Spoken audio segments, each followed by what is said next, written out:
एक आदमी ने अचानक देखा कि जेल की कोठरी के फर्श पर कुछ अजीब हो रहा है। उसने ध्यान से देखा तो पाया कि 3 चींटियां और एक छोटा सा कपड़ों का सेट उठाकर ले जा रही थीं।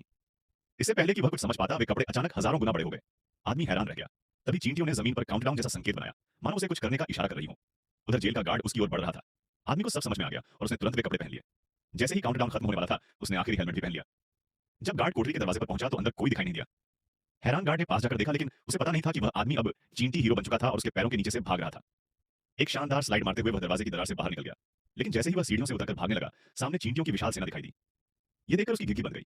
मगर ये चींटियां उसकी दुश्मन नहीं थीं, वे उसे बचाने आई थीं। तभी ऊपर से तेज गड़गड़ाहट सुनाई दी और एक चींटी हेलीकॉप्टर उसके सामने उतर गया। अब उसे समझ आया कि पूरा मिशन उसे जेल से छुड़ाने के लिए था। वह बिना देर किए हेलीकॉप्टर पर सवार हो गया। उधर जेल में उसके फरार होने से हड़कंप मच चुका था और सभी सुरक्षाकर्मी उसकी तलाश में लग गए थे। दूसरी तरफ वह चींटी हेलीकॉप्टर की मदद से भाग रहा था। लेकिन तभी एक तेज रफ्तार मोटरसाइकिल पास से गुजरी, जिसकी हवा ने उसे उड़ाकर एक बस के अंदर पहुंचा दिया। वह एक महिला के बालों में जा गिरा। अगले ही पल एक थप्पड़ की वजह से वह अखबार पर जा गिरा और फिर खिड़की से बाहर फेंक दिया गया। बाहर निकलते ही गर्म हवा के झोंके ने उसे सैकड़ों फीट ऊंचाई तक पहुंचा दिया। लगातार झटकों और रोमांचक सफर से पहली बार उड़ रहा वह आदमी चकरा गया। आखिरकार उसकी आंखें बंद हो गईं और वह सीधा नीचे गिरने लगा।